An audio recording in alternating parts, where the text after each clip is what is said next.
దేవుని ముందు తగ్గించుకున్న వారిని ఎవరిని దేవుడు విడిచిపెట్టను పోడు. ఆయన పట్టుకుంటాడు, ఆయన బ్రతుకులు మారుస్తాడు, కుటుంబాన్ని బాగు చేస్తాడు, జీవితాన్ని బాగు చేస్తాడు, స్థితిగతులను మారుస్తాడు, విడిపిస్తాడు, జయమునిస్తాడు, సమాధానాన్ని ఇస్తాడు, నూతన కార్యాలు ప్రారంభిస్తాడు. గతంలో నువ్వు అన్ని పోగొట్టుకుని ఉన్నావేమో, కానీ నువ్వు అడిగి ఊహించి వాటికంటే అత్యధికమైన కార్యాలు జరిగించే దేవుడు. నాకు నీ పట్ల కలిగి ఉన్న తలంపులు మేలైనవే కానీ కీడే నువ్వు కాదు. నువ్వు నా మాట వినలేదు కాబట్టి నేను శిక్షించాల్సిన అవసరం. నువ్వు నా మాట వినలేదు కాబట్టి నీకు ఉన్నాయని తీసివేయాల్సిన అవసరం. నువ్వు నా మాట వినలేదు కాబట్టి ఆ మిడతలను పంపించి నీకున్న సమయం అంతా, నువ్వు కష్టపడిందంతా నీ దగ్గర తీస్తాను.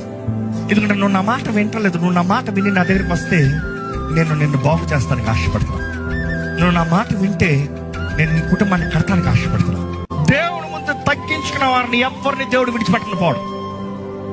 ఆయన పట్టుకుంటాడు, ఆయన బ్రతుకులు మారుస్తాడు, కుటుంబాన్ని బాగు చేస్తాడు, జీవితాన్ని బాగు చేస్తాడు, స్థితిగతులను మారుస్తాడు, విడిపిస్తాడు, జయమునిస్తాడు, సమాధానాన్ని ఇస్తాడు, నూతన కార్యాలు ప్రారంభిస్తాడు.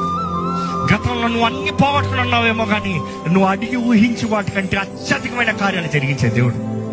నాకు నీ పట్ల కలిగి ఉన్న తలంపులు మేలైనవే కానీ కీడే నువ్వు కాదు. నువ్వు నా మాట వినలేదు కాబట్టి నేను శిక్షించాల్సిన అవసరం.